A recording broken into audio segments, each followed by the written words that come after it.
So one of the most important aspects about PlaneSWING is making sure that you've got it set at the correct angle for your height, length of your arms, and basically your ideal swing plane, depending on whatever philosophy it is that you're following.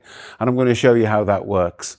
So here what we have is the plane guide, which is basically a bungee cord, and I wrap it around itself there, and I take it across to the other side and wrap it around itself there. And you can see that it's easy to maneuver up and down the upper circle, okay? It doesn't have to stay in one place. It's going to move according to yourself.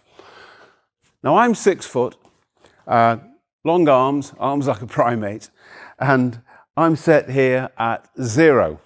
So if I set the long power slider with the circle that's at the end of the long power slider there resting on the PlaneSWING, and I take up the grip roughly ½ an inch down from the top of the handle,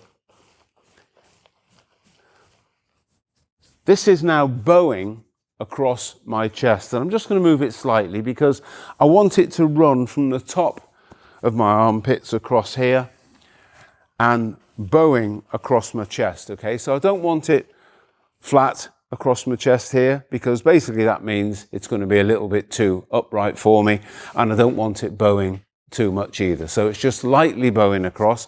And what you'll see when we look at the side is that the angle of the PlaneSWING is running through the biceps, okay? Now I'm pretty much a two-planer. If it was going to be Bryson, for example, when he uses his PlaneSWING, he has it more going through the shoulders. And then if you look at someone like Matt Kuchar or Zach Johnson, who are one-planers, they would tend to have it sort of a little bit flatter. Okay, so it's very, very flexible, and that's one of the main reasons for PlaneSWING success. So let's have a look at it now from the side. So if we look down the line, you can see now that the PlaneSWING is angled through my biceps. So you can see here, I've got the plane guide running level with the top of my armpits, and it's bowing ever so slightly against my chest.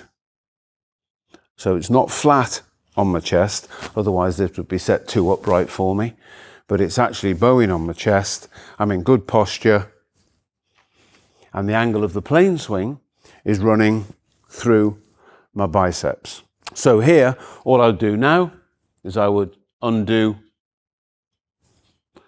the plane guide, do that gently, and as I build the swing, working the shoulders and the arms, getting good sequencing, and I blend in the wrist hinge, and as I get to this position here, you can see that the plane checker, which is the little lollipop piece there that fits in the end of the power slider, is absolutely level with the angle that I've set the PlaneSWING to work for me at 6 feet with a long power slider.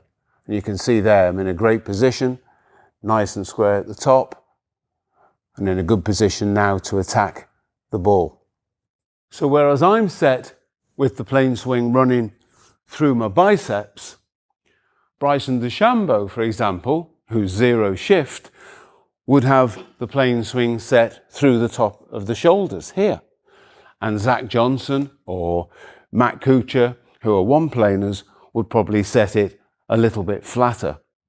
And that's the flexibility of PlaneSWING, why it's multi-adjustable and why it's used by some of the very best coaches in the world and literally beginners to major winners. It's that versatility that really makes it the success it is and how and why it works.